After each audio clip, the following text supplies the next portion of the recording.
Hello students, आज की class में हम हिंदी क्षितिज गद्य भाग चैप्टर 11 प्रेमचंद की कहानी ईदगाह के बारे में पढ़ेंगे। तो सबसे पहले आप प्रेमचंद का जीवन परिचय देखिए। वैसे प्रेमचंद जाना माना नाम है और इन्हों के कहानी, उपन्यास, निबंध सबसे अधिक साहित्यिक क्षेत्र में प्रसिद्ध है। तो सबसे पहले देखिए, इनका जन्म 1880 और इनकी मृत्यु 1936 में हुई। अब इनके जीवन के बारे में, हिंदी जगत में कलम के सिपाही के नाम से मशहूर, ये मतलब इस टाइप से क्वेश्चन आता है वन वर्ड में, मशहूर मुंशी प्रेमचंद का जन्म वाराणसी जिले के लमही ग्राम में हुआ। मतलब कलम के सिपाही के नाम से मशहूर किसे मानते हैं तो मुंशी प्रेमचंद को। उनका मूल नाम मतलब असली नाम धनपत राय था। सरकारी नौकरी से त्याग पत्र देने के बाद उन्होंने अपना सारा जीवन लेखन कार्य के प्रति समर्पित कर दिया। मतलब इन्होंने लिखने के लिए ही सरकारी नौकरी से त्याग पत्र दे दिया। प्रेमचंद उर्दू में नवाब राय के नाम से लेखन कार्य करते थे। ये भी अंडरलाइन करने वाली बात है क्योंकि ये भी इम्पोर्टेंट है। उपन्यास के क्षेत्र में उनके योगदान को देखकर बंगाल के विख्यात उपन्यासकार शरद चंद्र चट्टोपाध्याय ने उन्हें उपन्यास सम्राट कहकर संबोधित किया था। ये पूरा पैराग्राफ वेरी इंपॉर्टेंट है प्रेमचंद के जीवन के बारे में कि इन्हें कलम का सिपाही क्यों कहा जाता है, इनका मूल नाम क्या है और उर्दू में ये किस नाम से लेखन कार्य करते थे और कहाँ के और किस उपन्यासकार ने इन्हें उपन्यास सम्राट कहकर संबोधित किया।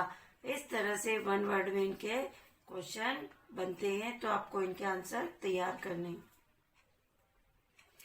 प्रेमचंद ने अपने साहित्य में किसानों, मतलब जो भी ये साहित्य की रचना करते थे चाहे कहानी लिखो, उपन्यास लिखो या कविताएं लिखो, उसमें ये किसानों, दलितों यानी निम्न वर्ग और स्त्रियों के जो दुख होते थे और उनकी जो वर्ण व्यवस्था, मतलब उनका जो रंग भेद या उनके प्रति जो व्यवस्थाएं होती थी कि कुरीतियों का मार्मिक चित्रण करते थे। मार्मिक यानी दिल को छू जाने वाला, मतलब इन विषयों को ज्यादा स्थान देते थे ये अपने साहित्य में, किसानों को, दलितों को और स्त्रियों को। उन्होंने समाज सुधार और राष्ट्रीय भावना से ओतप्रोत अनेक उपन्यासों एवं कहानियों की रचना की है। कथा संगठन, चरित्र चित्रण, कथोपकथन आदि की दृष्टि से उनकी रचनाएं बेजोड़ यानी जिसकी कोई तुलना नहीं है, मतलब जिसका कोई जोड़ नहीं है, मतलब इसके मुकाबले और कोई रचना नहीं है। उनकी भाषा सजीव यानी ऐसी लगती है जीती जागती, मतलब जैसे अभी बोल उठेगी, और मुहावरेदार और बोलचाल के निकट है, मतलब जो हमारे डेली रूटीन में आती है ऐसी। हिंदी भाषा को लोकप्रिय बनाने में उनका विशेष योगदान है। मतलब इनके लेखन कार्य से भी हमारी हिंदी भाषा को और अधिक लोकप्रियता मिली है। प्रेमचंद का पहला कहानी संग्रह सोजे वतन नाम से आया, जो 1908 में प्रकाशित हुआ। ये भी इम्पोर्टेंट है। सोजे वतन यानी देश का दर्द। देशभक्ति से ओतप्रोत होने के कारण इस पर अंग्रेजी सरकार ने रोक लगा दी थी और लेखक को भी भविष्य में इस तरह का लेखन न करने की चेतावनी दी। इसके कारण उन्हें नाम बदलकर, मतलब चेतावनी दी तो ये नहीं कि इन्होंने लिखना बंद कर दिया या इनके अंदर से देशभक्ति की भावना धीमी पड़ गई, नहीं, बल्कि इन्होंने लिखना जारी रखा और उस लेखन कार्य को अपना नाम बदलकर लिखना पड़ा। मरणोपरांत यानी इनके मरने के बाद उनकी कहानियां मानसरोवर नाम से 8 खंडों में प्रकाशित हुई। ये इनके जीवन के बारे में था और वेरी इंपॉर्टेंट है इनका जीवन परिचय, और इससे बहुत सारे क्वेश्चन भी बनते हैं, तो आपको ये लर्न भी करना है और कॉपी में भी लिखना है। इनकी जो एक कृतियां हैं ये आप पढ़ लेना कि कौन सी कहानी है इनकी, उपन्यास, नाटक, पत्रिका है, ये भी इनके इम्पोर्टेंट है, तो ये आप स्वयं पढ़ेंगे। अब आता है इनका पाठ परिचय, मतलब कि इस कहानी के अंदर क्या है। तो सबसे पहले ईदगाह कहानी। ईदगाह मुंशी प्रेमचंद की बाल मनोविज्ञान यानी बच्चों के मन के विज्ञान पर आधारित है। तो को चरितार्थ यानी उसको स्पष्ट करने वाली एक प्रतिनिधि कहानी है। इस कहानी में ईद जैसे महत्वपूर्ण त्योहार को आधार बनाकर ग्रामीण मुस्लिम यानी गांव में रहने वाले मुस्लिम संप्रदाय का जीवन का सुंदर चित्र प्रस्तुत किया गया है। उम्र से अभाव यानी किसी भी चीज की कमी या गरीबी उम्र से पूर्व बच्चों में कैसे बड़ों जैसी समझदारी पैदा कर देता है, यह इस कहानी में हामिद के चरित्र के साथ साफ जाहिर होता है। मेले में हामिद अपनी हर इच्छा पर संयम रखने में विजयी होता है। मतलब अभाव उसकी परिस्थितियां ने उसे समय से पूर्व बड़ा कर दिया। इस कारण वह अपनी हर इच्छा और पर संयम रखने में विजय प्राप्त कर लेता है। साथ ही रुस्तम हिंद मतलब उस चिमटे को नाम दिया जो हामिद ने लिया था। रुस्तम हिंद चिमटे के माध्यम से प्रेमचंद ने श्रम के सौंदर्य एवं महत्व को भी उद्घाटित किया है। चित्रात्मक भाषा की दृष्टि से भी यह कहानी अनूठी है। तो ये तो पाठ का परिचय था। अब मैं इस कहानी का सार आपको बताती हूँ कि इस पूरी कहानी में क्या बताया गया है। तो सबसे पहले आप सार देख लीजिए इस कहानी का। ईदगाह कहानी का प्रारंभ रमजान के पूरे 30 महीनों के बाद, रमजान का महीना मतलब जो मुस्लिम संप्रदाय के लोगों के महीना होता है रमजान का महीना, जब ये पूरा समाप्त हो जाता है तो उसके 30 दिन यानी लास्ट दिन ईद आती है। और ईद की हलचल से किया गया है। गांव के सभी लोग ईद मनाने की तैयारी करते हैं। जैसे हिंदू लोग दीपावली और ये मनाते हैं, वैसे ही मुस्लिम लोग ईद की तैयारी करते हैं और बच्चे भी इस अवसर पर खुश होते हैं। गांव के एक बालक हामिद के माता पिता नहीं थे। हामिद इस कहानी का मुख्य पात्र है और उसके माता पिता नहीं है। वह अपनी बूढ़ी दादी अमीना के साथ रहता था। मतलब हामिद की दादी का नाम अमीना है। वह भी इस कहानी की मुख्य पात्र है, पर हामिद सर्वप्रथम मुख्य पात्र है।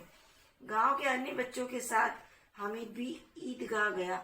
ईदगाह वह स्थान होता है जहाँ पर ईद के दिन सभी मुस्लिम संप्रदाय के लोग जाकर एक साथ नमाज अदा करते हैं। उस स्थान को ईदगाह कहते हैं। वहां पर मेला सा लगता था। सभी रोजदारों ने वहां पर एक साथ नमाज अदा की। रोजदार यानी रोजे रखने वाले, जो ये व्रत उपवास रखते हैं ना, रोजे रखते हैं, वो वहां पर एक साथ नमाज अदा करते हैं। अमीना गरीब थी। वह हामिद के लिए चिंतित रहती थी। उसने ईदगाह मेले में जाने के लिए हामिद को 3 पैसे दिए।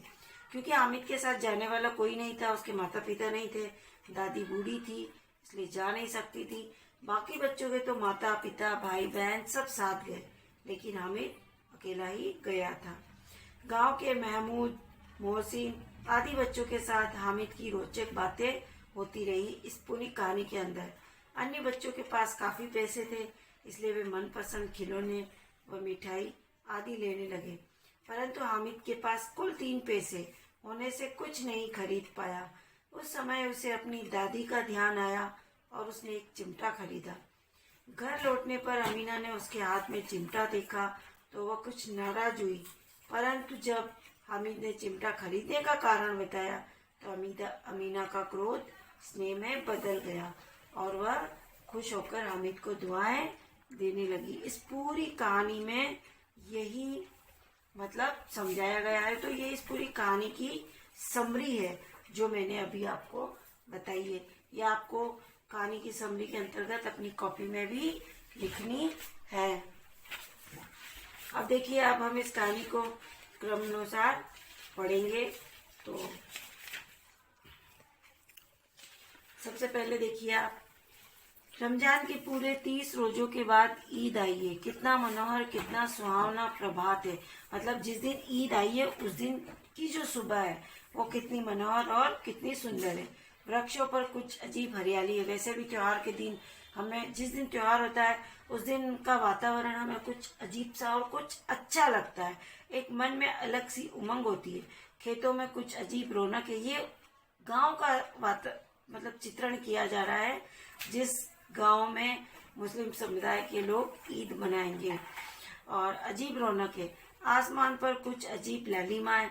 आज का सूर्य देखो कितना प्यारा, कितना शीतल है, मानो संसार को ईद की बधाई दे रहा हो। तो सारे गांव का वातावरण बड़ा ही सुहावना और उल्लास के कारण सभी को ईद की प्रभात अत्यंत ही मनोहर लग रही है। और चारों ओर मतलब सूर्य पहले की अपेक्षा और भी प्यारा और सुंदर शीतल है। वो मानो सारे गांव को ईद की बधाई दे रहा है। कहने का तात्पर्य यह है कि ईद की खुशी में गांव वाले अति उल्लास से भर गए थे। इसी कारण सुबह के समय उन्हें ग्रामीण परिवेश अति मनोरम लग रहा था।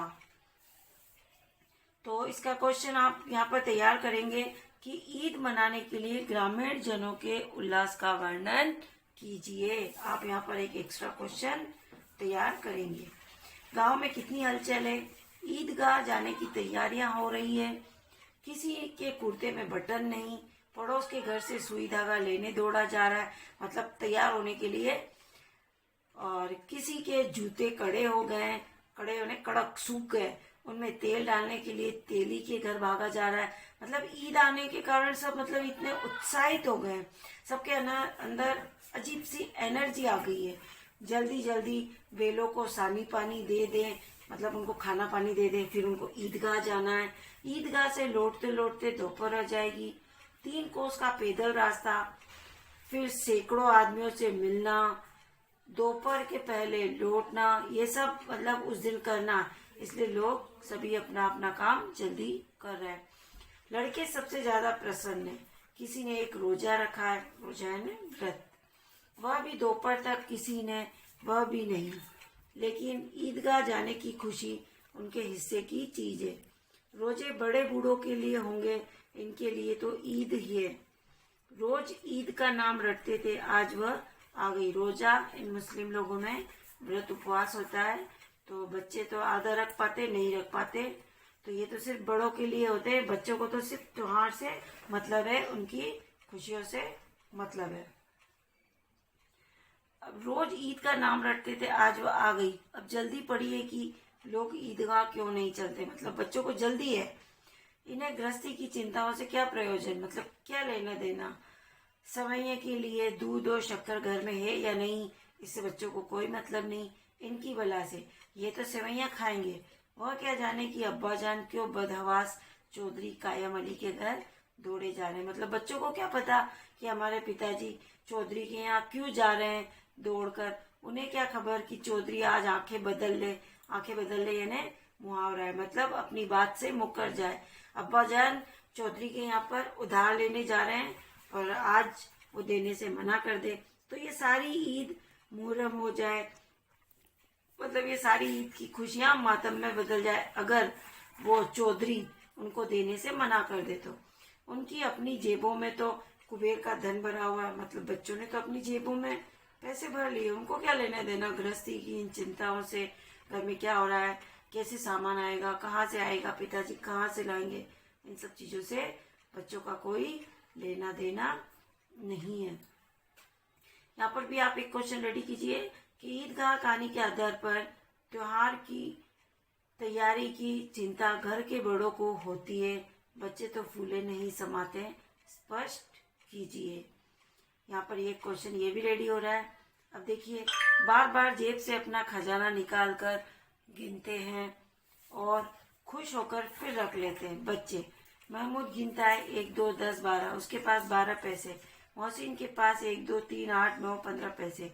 इन्हीं अनगिनती पैसों में अनगिनती चीजें लाएंगे। बच्चों के पास पैसे हैं ईदगाह जाने के लिए, उन पैसों को बार बार निकाल रहे हैं, देख रहे हैं, गिन रहे हैं और ये सोच रहे हैं कि हम मेले में जाकर क्या क्या खरीदेंगे, उसी की पहले से तैयारियां कर रहे हैं। खिलौने, मिठाइयाँ, बिगुल, गेंद और न जाने क्या क्या। और सबसे ज्यादा प्रसन्न है हामिद, जो इस कहानी का मुख्य पात्र है। हामिद वह 4-5 साल का गरीब सूरत दुबला पतला लड़का, जिसका बाप गत वर्ष हेजे की भेंट हो गया और माँ न जाने क्यों पीली होती होती एक दिन मर गई, मतलब इसके पिताजी हैजे की बीमारी से मर गए और माँ पिताजी के गम में अपने आप ही पीली होती होती मर गई। यह हामिद के बारे में, हामिद की का रेखा चित्र स्पष्ट कीजिए। अगर ये आता है तो आपको ये 2 लाइन एक्सप्लेन करनी है। किसी को पता न चला क्या बीमारी है, कहती भी तो कौन सुनने वाला था। दिल पर जो कुछ बीतती थी वह दिल में ही सहती थी और जब न सहा गया तो संसार से विदा हो गई। ये उसकी माताजी के बारे में कह रहे हैं हामिद की। अब हामिद अपनी बूढ़ी दादी अमीना की गोद में सोता और उतना ही प्रसन्न है। उसके अब्बा जान रुपए कमाने गए हैं, बहुत सी थैलियाँ लेकर आएंगे। अम्मी जान अल्लाह मियाँ के घर से उसके लिए बड़ी अच्छी अच्छी चीज़ें लाने गई है, इसलिए हामिद प्रसन्न है। ये सब आशा और उम्मीद उसकी दादी उस बच्चे को मतलब बताती है। तो आशा तो बड़ी चीज़ है, इसी आशा के कारण और फिर बच्चों की आशा, उनकी कल्पना तो राई का पर्वत बना लेती है। ये भी मुहावरा है, राई का पर्वत यानी छोटी सी बात का बड़ा बना देना। हामिद के पाँव में जूते नहीं है, सिर पर एक पुरानी टोपी है जिसका गोटा काला पड़ गया, फिर भी वह प्रसन्न है। जब उसके अब्बा जान थैलियाँ और अम्मी जान नियामतें यानी दुआएं लेकर आएगी तो वह दिल के अरमान निकाल लेगा। ये भी मुहावरा है, दिल के अरमान। तब देखिएगा महमूद, मोहसिन, नूरे और सम्मी कहाँ से उतने पैसे निकालेंगे जो बार बार जेबों में से निकाल के गिन रहे हैं। अभागिन अमीना अपनी कोठरी में बैठी रो रही है क्योंकि वो वैसे भी बहुत गरीब है और हामिद के माता पिता है नहीं और दादी बूढ़ी अकेली है और आज ईद है। सभी बच्चे अपने अपने परिवार के साथ बहुत खुश है और हामिद का कोई भी नहीं है सिवाय दादी के, और दादी के पास कुछ भी नहीं है। इसी दुख में वह अकेली कोठरी में बैठी रो रही है। आज ईद का दिन और उसके घर में दाना नहीं। आज आबिद होता तो क्या इसी तरह ईद आती और चली जाती। इस अंधकार और निराशा में वह डूबी जा रही थी। किसने बुलाया था इस निगोड़ी ईद को। निगोड़ी एक प्रकार की गाली है। तो इस घर में उसका काम नहीं, लेकिन हामिद, उसे किसी के मरने जीने से क्या मतलब। उसके अंदर प्रकाश है, बाहर आशा है। प्रकाश यानी त्योहार मनाने की उमंग और बाहर आशा यानी उसके माता पिता के वापस आने की और थैलियां भरकर अशरफिया लाने की उम्मीद। विपत्ति अपना सारा दल बल लेकर आए, हामिद की आनंद भरी चितवन उसका विध्वंस कर देगी। इसका क्वेश्चन लिखिए आप। ईदगाह कहानी मुख्य पात्र के अमीना की मनोदशा व हामिद के स्वभाव का मार्मिक चित्रण कीजिए। हामिद भीतर जाकर दादी से कहता है, तुम डरना नहीं अम्मा, मैं सबसे पहले आऊँगा, बिल्कुल ना डरना। मतलब वो भी ईदगाह जा रहा है इनके साथ में। अमीना का दिल कचोट रहा है, मतलब परेशान हो रहा है अंदर से बार बार। गांव के बच्चे अपने अपने माँ बाप के साथ जा रहे हैं, हामिद का अमीना के सिवा और कौन है, उसे कैसे अकेले मेले में जाने दे। यहाँ पर क्वेश्चन भी बनेगा कि अमीना का दिल क्यों कचोट रहा है, तो उसका आंसर इसी पैराग्राफ के अंदर है। उस भीड़ भाड़ में बच्चा कहीं खो जाए तो क्या हो, नहीं, अमीना उसे यूं न जाने देगी। नन्ही सी जान 3 कोस चलेगा कैसे, पैर में छाले पड़ जाएंगे, जूते भी तो नहीं है। वह थोड़ी थोड़ी दूर पर उसे गोद ले लेगी, लेकिन यहाँ सेवैयाँ कौन पकाएगा, क्योंकि अमीना चली जाएगी तो पीछे काम कौन देखेगा, और पीछे काम देखेगा तो हामिद के साथ कौन जाएगा। इसी कश्मकश में वो फंसी हुई है। पैसे होते तो लौटते लौटते सब सामग्री जमा करके चटपट बना लेती, यहाँ तो घंटों चीजें जमा करते लगेंगे, मतलब सेवैयाँ बनाने की चीजें इकट्ठा करने में। मांगे ही का तो भरोसा ठहरा। उस दिन फहीमन के कपड़े सीले थे, 8 आने पैसे मिले थे। उस अठन्नी को ईमान की तरह बचाती चली आती थी इसी ईद के लिए, लेकिन कल ग्वालन सिर पर सवार हो गई। ये भी मुहावरा है। तो क्या करती, हामिद के लिए कुछ नहीं है तो अब 2 पैसे का दूध तो चाहिए। अब तो कुल 2 आने पैसे बच रहे हैं, 3 पैसे हामिद की जेब में, 5 अमीना के बटुए में। यही तो बिसात है, मतलब यही तो उनकी औकात है। और ईद का त्योहार अल्लाह ही बेड़ा पार लगाए। ये सब कुछ अमीना सोच रही है घर पर बैठी बैठी कि सेवैयां के लिए भी उसको इतना अरेंजमेंट करना है और उसको हामिद को भी देना है। सभी को सेवैयां चाहिए और थोड़ा किसी की आंखें नहीं लगता तो किस किस के मुंह चुराएगी। और मुंह क्यों चुराए, साल भर का त्योहार है, ये मुंह चुराना भी मुहावरा है। जिनकी खैरियत से रहे उनकी तकदीर भी तो उसी के साथ है। बच्चे को खुदा सलामत रखे ये दिन। तो स्टूडेंट्स, आज की क्लास में हम हिंदी क्षितिज गद्य भाग चैप्टर 11 स्वीपर लोग और ये दूध वाले और ये सब मिठाई मांगते हैं, इसी तरह से मुस्लिम लोगों में ये सेवैयां मांगने आते हैं तो उसके लिए इनको तैयार करनी पड़ती है। तो ये दुआएं देखे जाते हैं, इसलिए लिखा है कि भाई जिनकी खैरियत से रहे उनकी भी तो तकदीर है, मतलब जो मांगने आते लेने आते उनकी भी अपनी किस्मत है और शायद उन्हीं की आशीर्वाद से बच्चे सलामत रहे, ये दिन भी कट जाएंगे, ऐसा वो विचार कर रही है।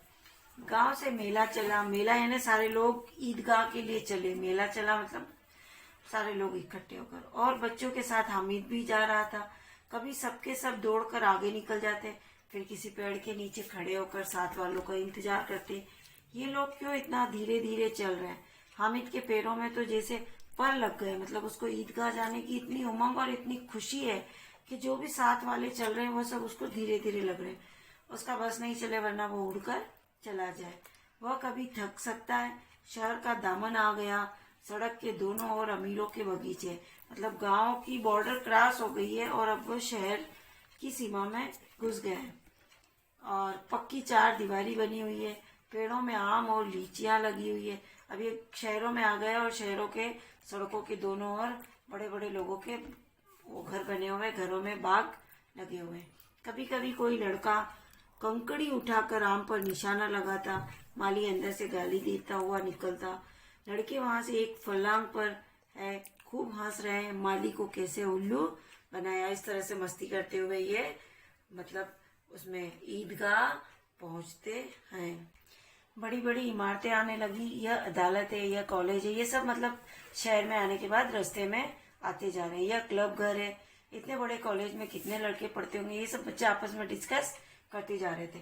सब लड़के नहीं है जी, बड़े बड़े आदमी हैं, सच उनकी बड़ी बड़ी मूछें हैं, इतने बड़े हो गए, अभी तक पढ़ने जाते हैं, न जाने कब तक पढ़ेंगे और क्या करेंगे इतना पढ़कर। हामिद के मदरसे में 2-3 बड़े बड़े लड़के हैं, बिल्कुल 3 कोड़ी के, रोज मार खाते। मदरसे स्कूल है, यहाँ पर मदरसे स्कूल है, रोज मार खाते, काम से जी चुराने वाले। इस जगह भी उसी तरह के लोग होंगे और क्या। क्लब घर में जादू होता है, सुना है यहाँ मुर्दे की खोपड़ियां तोड़ती है और बड़े बड़े तमाशे होते हैं, पर किसी को अंदर नहीं जाने देते। क्लब घर मतलब डिस्को की बात हो रही है। और यहाँ शाम को साहब लोग खेलते हैं, बड़े बड़े आदमी खेलते हैं, मूंछो दाढ़ी वाले, और मेमे भी खेलती है। सच हमारी अम्मा को वह दे दो, क्या नाम है, बैट, तो उसे पकड़ ही न सके, घुमाते ही लुढ़क न जाए। ये बच्चे ये सब चीजें रास्ते में दिखती जा रही है तो बच्चे इनको देख देख कर आपस में इस तरह की अपनी प्रतिक्रियाएं व्यक्त करते जा रहे हैं। महमूद ने कहा, हमारी अम्मी जान को तो हाथ कांपने लगे, अल्लाह कसम। मोहसिन बोला, अम्मी मनो आटा पीस डालती है, जरा सा बेट पकड़ लेगी तो हाथ कांपने लगे। सैकड़ों घड़े पानी रोज निकालती है, 5 घड़े तो मेरी भैंस पी जाती है। किसी मेम को एक घड़ा पानी भरना पड़े तो आंखों तले अंधेरा आ जाए। महमूद, लेकिन दौड़ती तो नहीं, उछल कूद तो नहीं सकती। मोहसिन, हाँ उछल कूद नहीं सकती, लेकिन उस दिन मेरी गाय खुल गई थी और चौधरी के खेत में जा पड़ी तो अम्मा इतना तेज दौड़ी कि मैं उन्हें न पा सका। सच मतलब उसे पकड़ नहीं सका उसकी मम्मी को। आगे चले, हलवाइयों की दुकानें शुरू हुई, आज खूब सजी हुई थी। इतनी मिठाइयाँ कौन खाता है, देखो ना एक एक दुकान पर मनो होगी, मनो यानी बहुत सारी। सुना है रात को जिन्नात आकर खरीद ले जाते। अब्बा कहते थे कि आधी रात को एक आदमी हर दुकान पर जाता है और जितना माल बचा होता है वह तुलवा लेता है और सचमुच के रुपए देता है, बिल्कुल ऐसे ही रुपए। ये सब बच्चे ही आपस में बातें कर रहे हैं क्योंकि इनके मम्मी पापा इन्हें कहते थे कि भाई रात को एक आता है जिन्न और सारी मिठाई खरीद कर ले जाता है। इस तरह से उनको कहानियां सुनाते थे तो वो आपस में इस तरह से बात कर रहे हैं। हामिद को यकीन न आया, ऐसे रुपए जिन्नात को कहाँ से मिल जाएंगे। मोहसिन ने कहा, जिन्नात को रुपए की क्या कमी, जिस खजाने में चाहे चले जाए, लोहे के दरवाजे तक उन्हें नहीं रोक सकते। जनाब, आप किस फेर में, हीरे जवाहरात तक उनके पास रहते हैं। जिन्न की बात हो रही है यहाँ पर। जिससे खुश हो गए उसे टोकरो जवाहरात दे दिए। अभी यहीं बैठे हैं, 5 मिनट में कलकत्ता पहुंच जाए। हामिद ने फिर पूछा, जिन्नात बहुत बड़े बड़े होते हैं। मोहसिन, एक एक आसमान के बराबर होता है। जमीन पर खड़ा हो जाए तो उसका सिर आसमान से जा लगे, मगर चाहे तो एक लोटे में घुस जाए। हामिद, लोग उन्हें कैसे खुश करते होंगे। कोई मुझे वह मंत्र बता दे तो एक जिन्न को खुश कर लूं। मोहसिन, अब यह तो मैं नहीं जानता, लेकिन चौधरी साहब के काबू में बहुत से जिन्नात हैं। कोई चीज चोरी हो जाए, चौधरी साहब उसका पता लगा लेंगे और चोर का नाम भी बता देंगे। जुमराती का बचवा उस दिन खो गया था। 30 दिन हैरान हुए, कहीं न मिला। तब झक मारकर चौधरी के पास गए। चौधरी ने तुरंत बता दिया, मवेशी खाने में है, और वहीं मिला।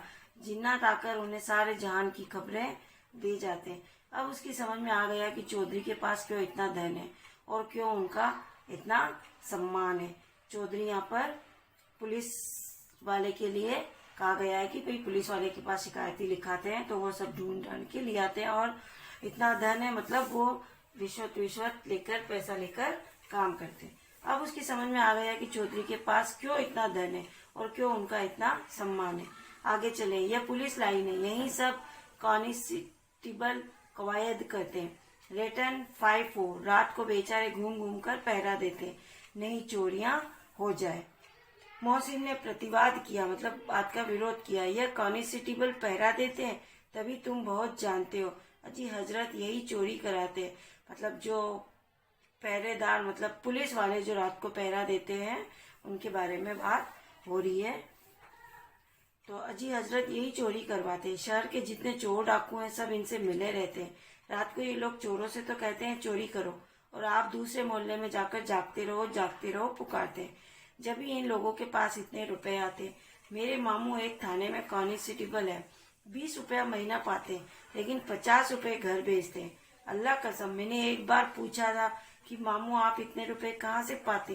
हंसकर कहने लगे, बेटा अल्लाह देता है। फिर आप ही बोले, हम लोग चाहे तो एक दिन में लाखों मार लाएं, हम तो इतना ही लेते हैं जिसमें अपनी बदनामी न हो और नौकरी ना चली जाए। ये मतलब यहाँ पर भ्रष्टाचार वाली बात हो रही है, लेकिन इन बच्चों की समझ से परे हैं।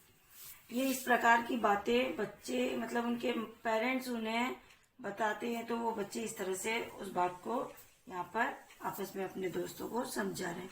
हामिद ने पूछा, ये लोग चोरी करवाते तो कोई इन्हें पकड़ता नहीं। मोहसिन उसकी नादानी पर दया दिखाकर बोला, अरे पागल, इन्हें कौन पकड़ेगा, पकड़ने वाले तो ये लोग खुद हैं, लेकिन अल्लाह इन्हें सजा भी खूब देता है।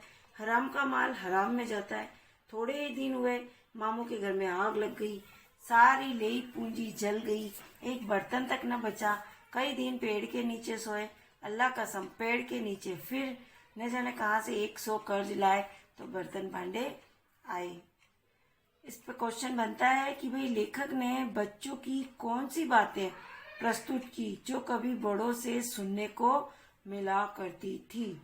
इस पैराग्राफ के अंतर्गत आप ये क्वेश्चन तैयार करेंगे। कहाँ 50, कहाँ 100। 50 एक थैली भर होता है, 100-200 थैलियों में भी ना है। अब बस्ती घनी होने लगी, ईदगाह जाने वालों की टोलियां नजर आने लगी। एक से एक भड़कीले वस्त्र पहने हुए, कोई इक्के तांगे पर सवार, कोई मोटर पर, सभी इत्र में बसे, सभी के दिलों में उमंग। ग्रामीणों का है छोटा सा दल, अपनी विपन्नता से बेखबर, मतलब ये सबसे अलग है। बाकी सब शहर के लोग हैं तो उनका पहनावा अलग, और ये गांव वालों का झुंड है तो इनका पहनावा अलग, लेकिन ये उन सब शहर वालों के झुंड से बेखबर, संतोष और धैर्य में मग्न चला जा रहा था। बच्चों के लिए नगर की सभी चीजें अनोखी थी। जिस चीज की ओर ताकते ताकते ही रह जाते, और पीछे से बराबर हारने की आवाज होने पर भी न चेतते। हामिद तो मोटर के नीचे आते जाते बचा, आते आते बचा। सहसा ईदगाह नजर आया और ऊपर इमली के घने वृक्षों की छाया, नीचे पक्का फर्श है जिस पर जाजिम बिछा हुआ है। मतलब ये ईदगाह का रेखा चित्र है और रोजदारों की पंक्तियां एक के पीछे एक न जाने कहाँ तक चली गई है, पक्की जगत के नीचे तक, जहाँ जाजिम भी नहीं है। नए आने वाले आकर पीछे की कतार में खड़े हो जाते। आगे जगह नहीं है, यहाँ कोई धन और पद नहीं देखता। इस्लाम की निगाह में सब बराबर है। इन ग्रामीणों ने भी वजू किया और पिछली पंक्ति में खड़े हो गए। कितना सुंदर संचालन है, कितनी सुंदर व्यवस्था। लाखों सिर एक साथ सिजदे में झुक जाते, मतलब ये लाखों सिर एक साथ झुकते, फिर सबके सब एक साथ खड़े हो जाते, एक साथ झुकते हैं और एक साथ घुटनों के बल बैठ जाते हैं। कई बार यही क्रिया होती है, जैसे बिजली की लाखों बत्तियां एक साथ प्रदीप्त यानी जलती और एक साथ बुझ जाए। यही क्रम चलता रहा। कितना अपूर्व दृश्य था, जिसकी सामूहिक क्रियाएं, विस्तार और अनंतता हृदय को श्रद्धा, गर्व और आत्मानंद से भर देती थी। मानो भ्रातृत्व का एक सूत्र इन समस्त आत्माओं को एक लड़ी में पिरोए हुए है। मतलब लेखक ये कहना चाहता है कि ईदगाह का जो ये दृश्य है, ये नमाज अदा करने की प्रक्रिया, सभी रोजगारों के सिर एक साथ झुकते थे, एक साथ खड़े थे और फिर यह सामूहिक रूप में यही क्रिया कई बार होती। वे इस प्रकार ऐसा लगता था कि जैसे बिजली की लाखों बत्तियां बटन दबाते ही एक साथ जल जाती और एक साथ बुझ जाती। यही क्रम चलता रहा और यह अनोखा लग रहा था। तो इन क्रियाओं को देखकर लोगों के हृदय में श्रद्धा, गर्व और आत्मिक आनंद भर देती थी। ये क्रियाएं, वे इन क्रियाओं को किसी के कहने से दिखावे के लिए नहीं कर रहे थे। वे भाईचारे की भावना से ओतप्रोत थे। उनमें उसी प्रकार एकता की भावना विद्यमान थी, जिस प्रकार माला में धागा विद्यमान रहता है। यहाँ पर एक क्वेश्चन रेडी हो रहा है कि लेखक ने नमाज अदा करते हुए असंख्य लोगों के दृश्य व उनकी भावनाओं का किस प्रकार चित्रण किया है। तो इसमें ये लास्ट पैराग्राफ को आपको विस्तार से समझाना है। अब इस कहानी का खंड सेकंड देखिए। नमाज खत्म हो गई, मतलब अभी तक ये खंड फर्स्ट ही था जिसमें सभी ईदगाह पहुंच चुके हैं और नमाज अदा करने का बड़ा ही मनोहारी दृश्य प्रस्तुत हुआ है। अब सेकेंड खंड में नमाज खत्म हो गई है सबकी, लोग आपस में गले मिल रहे हैं, तब मिठाई और खिलौनों की दुकानों पर धावा होता है, मतलब सब वहां जाते हैं। ग्रामीणों का यह दल इस विषय में बालकों से कम उत्साही नहीं है। यह देखो हिंडोला, एक पैसा देकर चढ़ जाओ। हिंडोला यहाँ पे झूला, कभी आसमान पर जाते हुए मालूम होंगे, कभी जमीन पर गिरते हुए। यह चरखी, गोल घूमने वाली, लकड़ी के हाथी, अब सारा मेले का दृश्य है। घोड़े, ऊंट छड़ों से लटके हुए, एक पैसा देकर बैठ जाओ और 25 चक्करों का मजा लो। महमूद और मोहसिन और नूरे और सम्मी इन घोड़ों और ऊंटों पर बैठते हैं। हामिद दूर खड़ा है, 3 ही पैसे तो उसके पास है, अपने कोष का 1/3 जरा सा चक्कर खाने के लिए नहीं दे सकता। अपने कोष यानी उसके पास जो 3 पैसे जमा राशि है, उसमें से वो एक हिस्सा झूला झूलने के लिए नहीं दे सकता। सब चरखियों से उतरते हैं, चरखियां भी झूला ही है। अब खिलौने लेंगे, मतलब सब बच्चों ने झूले झूल लिए। अब खिलौने की दुकानों पर भीड़ इकट्ठी हो गई। तरह तरह के खिलौने हैं, सिपाही और गुजरिया। गुजरिया मतलब वो दूध लेने वाले जो होते हैं ना, गुजर, वो गुजरिया स्त्रीलिंग। राजा और वकील, भिश्ती और साधु, वाह कितने सुंदर खिलौने, ये सब मिट्टी के बने हुए हैं। अब बोला ही चाहते हैं, मतलब वो खिलौने ऐसे लग रहे हैं कि जैसे अब अभी ही बोल देंगे। महमूद सिपाही लेता है, खाकी वर्दी और लाल पगड़ी वाला, कंधे पर बंदूक रखे हुए मालूम होता है, अभी कवायद किए चला आ रहा है। ये उसके सिपाही के बारे में बता रहे हैं जो महमूद ने खरीदा है। मोहसिन को भिश्ती पसंद आया, कमर झुकी हुई है। अभी भिश्ती के बारे में बता रहे हैं कि भिश्ती कैसा दिख रहा है। ऊपर मशक रखे हुए, मशक का मुंह एक हाथ से पकड़े हुए, कितना प्रसन्न है, शायद कोई गीत गा रहा है, बस मशक से पानी उड़ेला ही चाहता है।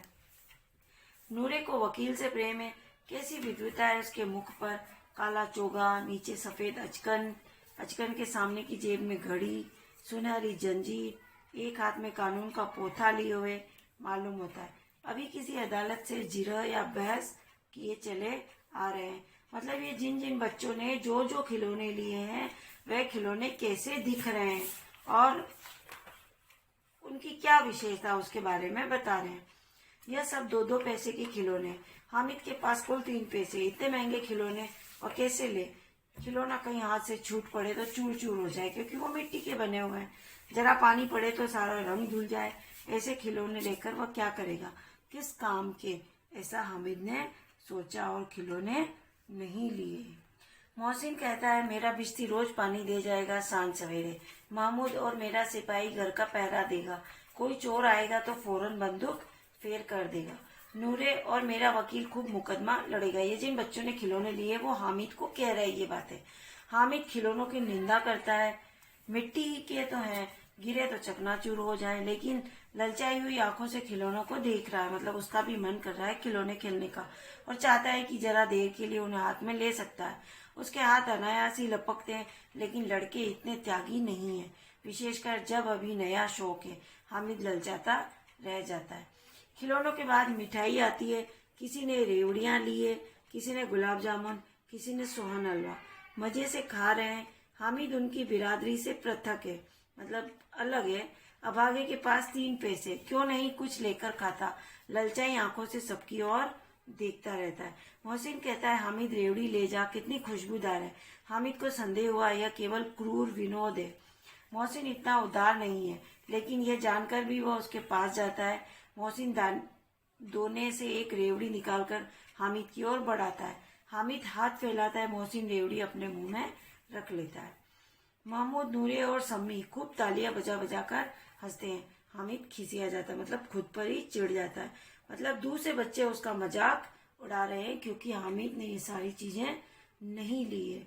वो कैपेबल नहीं है इन सब चीजों को लेने में। मोहसिन, अच्छा अब की बार जरूर देंगे हामिद, अल्लाह कसम ले जा। हामिद, रखे रहो, क्या मेरे पास पैसे नहीं है? समी, 3 ही तो पैसे हैं, 3 पैसे में क्या क्या लोगे? महमूद, हमसे गुलाब जामुन ले जाओ हामिद। मोहसिन, बदमाश है। हामिद, मिठाई कौन बड़ी नेमत है, मतलब कौन सी बड़ी बात है? किताब में इसकी कितनी बुराइयां लिखी है। मोहसिन, लेकिन दिल में कह रहे होंगे कि मिले तो खा ले, अपने पैसे क्यों नहीं निकालते? महमूद, हम समझते हैं इसकी चालाकी, जब हमारे सारे पैसे खर्च हो जाएंगे तो हमें ललचा ललचा कर खाएगा। ये सब बच्चे आपस में इस तरह से बातें कर रहे हैं क्योंकि हामिद ने कुछ भी नहीं लिया। इन सब बच्चों ने खिलौने लिए, मिठाई ली और वह हामिद को चिढ़ाते जा रहे हैं। मिठाइयों के बाद कुछ दुकानें लोहे की चीजों की आई, कुछ गिलट और कुछ नकली गहनों की। लड़कों के लिए यहाँ कोई आकर्षण नहीं था, मतलब बच्चे रुके ही नहीं, वह सब आगे बढ़ जाते। हामिद लोहे की दुकान पर रुक जाता है। कई चिमटे रखे हुए थे। उसे ख्याल आया दादी के पास चिमटा नहीं है। तवे से रोटियां उतार दिए तो हाथ जल जाता है। अगर वह चिमटा ले जाकर दादी को दे दे तो वह कितनी प्रसन्न होगी, फिर उनकी उंगलियां कभी न जलेगी। घर में एक काम की चीज हो जाएगी। खिलौनों से क्या फायदा, व्यर्थ में पैसे खराब होते हैं। जरा देर ही तो खुशी होती है, फिर तो खिलौने को कोई आंख उठाकर नहीं देखता। इतने छोटे बच्चे में इतनी मतलब अभावग्रस्त स्थितियों ने उसको इतना समझदार और इतना बड़ा बना दिया कि वो ऐसी ऊंची सोच रख कर उस चिमटे की दुकान पर रुक गया। या तो घर पहुंचते पहुंचते टूट फूट कर बराबर हो जाएंगे, या छोटे बच्चे जो मेले में नहीं आए जिद करके ले लेंगे और तोड़ डालेंगे। चिमटा कितने काम की चीज है। रोटियां तवे से उतार लो, चूल्हे में सेक लो। कोई आग मांगने आए तो चटपट चूल्हे से आग निकाल कर उसे दे दो। अम्मा बेचारी को कहाँ फुर्सत की बाजार आए और इतने पैसे ही कहाँ मिलते हैं, रोज हाथ जला लेती है। हामिद के साथी आगे बढ़ गए। सबील पर सबके सब शरबत पी रहे हैं। देखो सब कितने लालची हैं, इतनी मिठाइयाँ ली, मुझे किसी ने एक भी न दी। हामिद मन में सोच रहा है। उस पर कहते हैं मेरे साथ खेलो, मेरा यह काम करो। अब अगर किसी ने कोई काम करने को कहा तो पूछूंगा, खाए मिठाइयाँ आप मुंह सड़ेगा, फोड़े फुंसियाँ निकलेगी, आप ही जबान चटोरी हो जाएगी। तब घर से पैसे चुराएंगे और मार खाएंगे। किताब में झूठी बातें थोड़े ही लिखी है, मेरी जबान क्यों खराब होगी। अम्मा चिमटा देखते ही दौड़कर मेरे हाथ से ले लेंगी और कहेगी मेरा बच्चा अम्मा के लिए चिमटा लाया। हजारों दुआएं देगी, फिर पड़ोस की औरतों को दिखाएगी। ये मतलब सब हामिद सोच रहा है कि वो चिमटा ले जाएगी तो उसकी दादी क्या कहेगी। सारे गांव में चर्चा होने लगेगी, हामिद चिमटा लाया है, कितना अच्छा लड़का है। इन लोगों के खिलौने पर कौन इन्हें दुआएं देगा। बड़ों की दुआएं सीधे अल्लाह के दरबार में पहुंचती है और तुरंत सुनी जाती है। मेरे पास पैसे नहीं है, तभी तो मोहसिन और महमूद यूं मिजाज दिखाते हैं। मैं भी इन्हें मिजाज दिखाऊंगा। खेल खिलौने और खाए मिठाइयाँ। मैं नहीं खेलता खिलौने, किसी का मिजाज क्यों सहूं। मैं गरीब सही, किसी से कुछ मांगने तो नहीं जाता। मतलब यहाँ पर हामिद के स्वाभिमान होने की बात प्रकट होती है। आखिर अब्बा जान कभी न कभी आएंगे, अम्मी भी आएगी ही। फिर इन लोगों से पूछूंगा कितने खिलौने लोगे। एक एक को टोकरियों खिलौने दूं और दिखा दूं कि दोस्तों के साथ इस तरह सलूक किया जाता है। यह नहीं कि एक पैसे की रेवड़ियां ली तो चिढ़ा चिढ़ा कर खाने लगे। सबके सब खूब हंसेंगे कि हामिद ने चिमटा लिया। हंसे मेरी बला से। उसने दुकानदार से पूछा, यह चिमटा कितने का है। चिमटा लेते समय जब चिमटे की बात उसके दिमाग में आई तो ये सब सोच रहा था और चिमटा लेने के लिए वो दुकानदार से मोल भाव करने लग जाता है। इस समय उसे अपने दोस्तों की भी परवाह नहीं है, सिर्फ उसे अपनी दादी का ख्याल रहता है। इस कारण वो चिमटा लेने के लिए उस दुकानदार से